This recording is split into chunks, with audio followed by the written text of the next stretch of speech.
പെരുന്നാളല്ലേ, അപ്പൊ നമുക്കൊരു ചിക്കൻ കൊണ്ടുള്ളൊരു വിഭവമാണ് ഇന്നത്തെ റെസിപ്പി. കഴിഞ്ഞ പെരുന്നാൾ ഞാന് ഫ്രൈഡ് ചിക്കൻ ബിരിയാണിയുടെ റെസിപ്പി ചെയ്തിരുന്നു.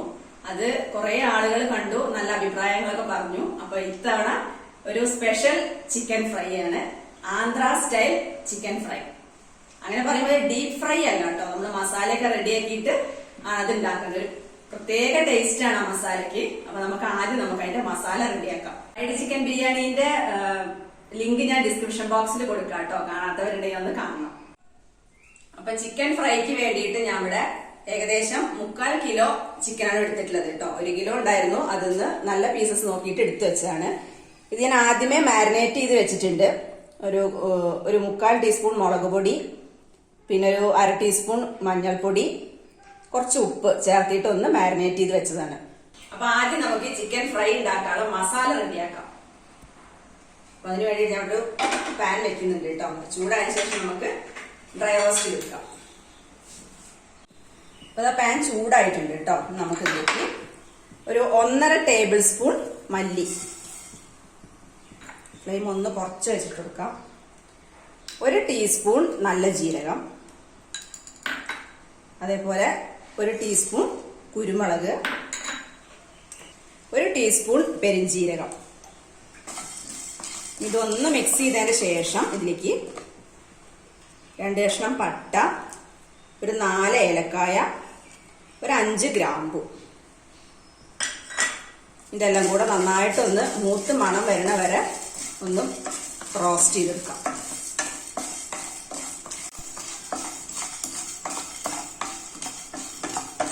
ഇനി ലാസ്റ്റ് ഒരു ഇൻഗ്രീഡിയൻറ്റ് കൂടി ഉണ്ട്, ഒരു 5 കാശ്മീരി ചില്ലി. അത് എരിവിനനുസരിച്ച് നിങ്ങൾക്ക് വ്യത്യാസപ്പെടുത്താം കേട്ടോ. എരിവ് കൂടുതൽ വേണമെന്നുണ്ടെങ്കിൽ മുളകിന്റെ അളവിൽ വ്യത്യാസം വരുത്തിയാൽ മതി. അത് മൂത്ത് നല്ല മണം വരാൻ തുടങ്ങിയിട്ടുണ്ട്. ഞാൻ ഫ്ലെയിം ഓഫ് ചെയ്യാൻ പോവാണ് കേട്ടോ.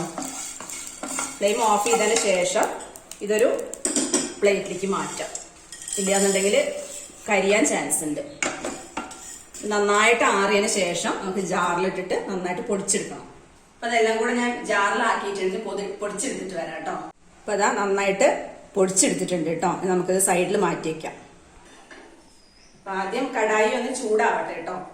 നമ്മുടെ എണ്ണ ഉപയോഗിക്കുന്ന സൺഫ്ലവർ ഓയിലാണ് ഞാൻ ഇവിടെ ഉപയോഗിക്കുന്നത്. ഇല്ലെങ്കിൽ സൺഫ്ലവർ ഓയിൽ ഇല്ലെങ്കിൽ വെളിച്ചെണ്ണയിലും ഉണ്ടാക്കാം. ഒരു 3 ടേബിൾ സ്പൂൺ ഓയിൽ ഒഴിച്ചു കൊടുക്കാം കേട്ടോ.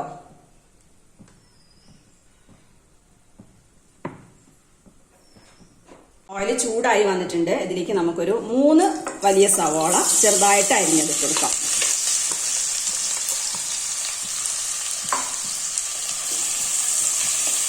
അപ്പൊ ഫ്രൈ എന്ന് പറയുമ്പോൾ സവാള എന്തിനാന്ന് വിചാരിക്കുന്നുണ്ടാവും, പക്ഷെ നമ്മളത് ഒരു സ്പെഷ്യൽ ഫ്രൈ ആയതുകൊണ്ട് ഇത് നന്നായിട്ട് ഗോൾഡൻ കളറാക്കി വഴറ്റിയതിന് ശേഷം അതിലിട്ടിട്ടാണ് നമ്മൾ ഡ്രൈ റോസ്റ്റ് ചെയ്തെടുക്കുക. അതായത് ഡീപ് ഫ്രൈ അല്ല കേട്ടോ, നമ്മൾ ഒരു പ്രത്യേക രീതിയിലാണ് ചെയ്തെടുക്കുന്നത്. അപ്പൊ നന്നായിട്ടൊന്ന് പെട്ടെന്ന് വഴന്ന് കിട്ടാൻ വേണ്ടിയിട്ട് നമുക്ക് ആവശ്യത്തിന് ഉപ്പിട്ട് കൊടുക്കാം.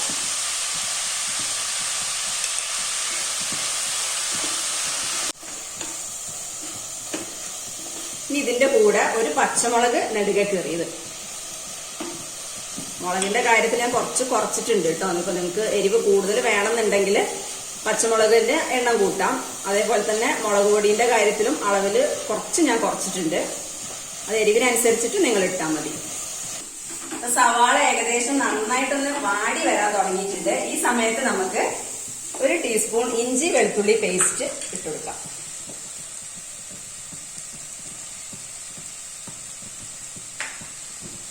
ഗോൾഡൻ കളർ ആവുന്നവരെ നന്നായിട്ട് വഴറ്റിയിട്ട് എടുക്കുക.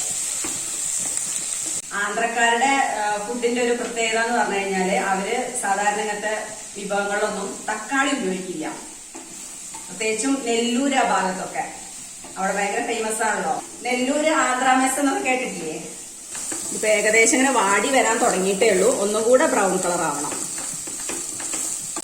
ഇതാ സവാളയൊക്കെ നല്ല ഗോൾഡൻ കളർ ആവാൻ തുടങ്ങിയിട്ടുണ്ട്. ഇനി നമുക്ക് ഇതിലേക്ക് നമ്മൾ മാരിനേറ്റ് ചെയ്ത് വെച്ചിട്ട് ചിക്കൻ ഉണ്ടല്ലോ ഇട്ട് കൊടുക്കാം.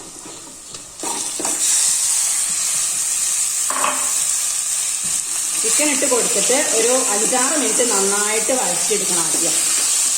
കാരണം ആ ഒരു മുളക് പൊടിയുടെ ആ ഒരു റോ ടേസ്റ്റൊക്കെ ഒന്ന് പോയിക്കോട്ടെ. നമ്മൾ മാരിനേറ്റ് ചെയ്ത് വേറെ ഒന്നും ചെയ്തിട്ടില്ലല്ലോ. അപ്പോൾ അത് ഈ ഉള്ളിയിലിട്ടിട്ട് നന്നായിട്ട് ഒരു 5-6 മിനിറ്റ് വഴച്ചെടുക്കുക. അത് ഏകദേശം ഒരു 5 മിനിറ്റോളം ഞാൻ നന്നായിട്ട് വഴച്ചെടുത്തിട്ടുണ്ട് കേട്ടോ. ആ ചിക്കൻ കഷ്ണങ്ങളുടെ ആ ഒരു കളറൊക്കെ ഒന്ന് മാറി വന്നിട്ടുണ്ട്. ഈ സമയത്ത് നമുക്കിതിൽ ഉപ്പ് ആവശ്യമുണ്ടെന്നുണ്ടെങ്കിൽ കുറച്ചിട്ട് കൊടുക്കാം. അതിൽ കുറച്ച് ഉപ്പ് കുറവുണ്ട്. ഉപ്പ് കൊടുത്തിട്ട് ഒന്നും കൂടെ നന്നായിട്ട് വഴച്ചെടുക്കാം. ചിക്കൻ നന്നായിട്ട് വഴച്ചെടുത്തിട്ടുണ്ട് കേട്ടോ. നമുക്കിതിലേക്ക് നമ്മൾ നേരത്തെ റെഡിയാക്കി വെച്ചിട്ടുള്ള മസാല ഉണ്ടല്ലോ അതിട്ട് കൊടുക്കാം.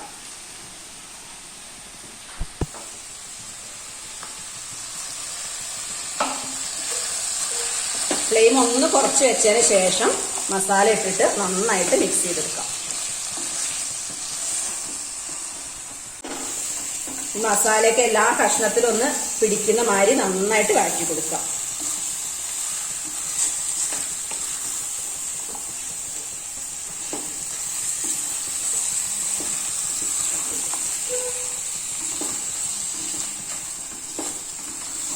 കഷ്ണത്തിന്റെ എല്ലാ ഭാഗത്തേക്കും മസാലയൊക്കെ എത്തിയിട്ടുണ്ട്. ഇനി നമുക്കിത് ഫ്ലെയിം ഒന്ന് കുറച്ച് വെച്ചിട്ട് ലോ ഫ്ലെയിമിലിട്ടിട്ട് മൂടി വെച്ചിട്ട് വേവിക്കാം. ഇതില് നമ്മള് വെള്ളം ഒഴിച്ചു കൊടുക്കുന്നില്ല തീരെ, കാരണം ഫ്രൈ ഐറ്റം അല്ലേ. അപ്പൊ നമുക്ക് ഈ ചിക്കൻ തന്നെ കുറച്ച് വെള്ളം ഇറങ്ങി വരുമല്ലോ. ആ ചിക്കൻ വെള്ളത്തിൽ കിടന്നിട്ട് ഇത് വെന്തോളും. ഏകദേശം ഒരു 10 മിനിറ്റ് ആവാനായിട്ടുണ്ട്. നമുക്കിതൊന്ന് തുറന്ന് ഇളക്കി കൊടുക്കാം. ചിക്കൻ്റെ ആ ഒരു ജ്യൂസൊക്കെ ഒന്ന് ഇറങ്ങി വന്നിട്ടുണ്ട്. നമ്മൾ വെള്ളം ഒട്ടും ഒഴിക്കുന്നില്ല. ഈ ജ്യൂസിൽ കിടന്നിട്ടാണ് ഈ ചിക്കൻ വേവേണ്ടത്.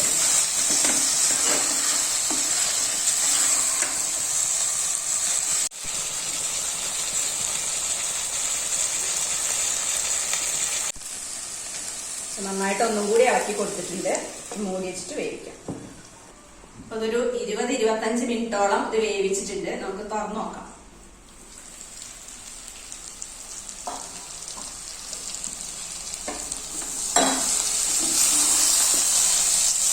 എല്ലാ മസാലേന്റെ ഒക്കെ നല്ല മണമുണ്ട് കേട്ടോ. പ്രത്യേക ടേസ്റ്റാണ് ഈ ചിക്കൻ ഫ്രൈ.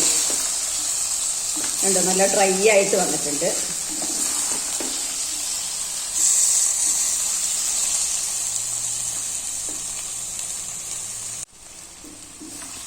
അപ്പൊ Andhra style chicken fry ready ആയിട്ടുണ്ട്. ഇനി ഫ്ലെയിം ഓഫ് ചെയ്യാം. ഫ്ലെയിം ഓഫ് ചെയ്തതിന് ശേഷം ഈ ട്രേയിലേക്ക് മാറ്റാം. ഇതൊന്ന് ഗാർണിഷ് ചെയ്യാൻ വേണ്ടിയിട്ട് കുറച്ച് മല്ലിയില ഒന്ന് വിതറി കൊടുക്കാം.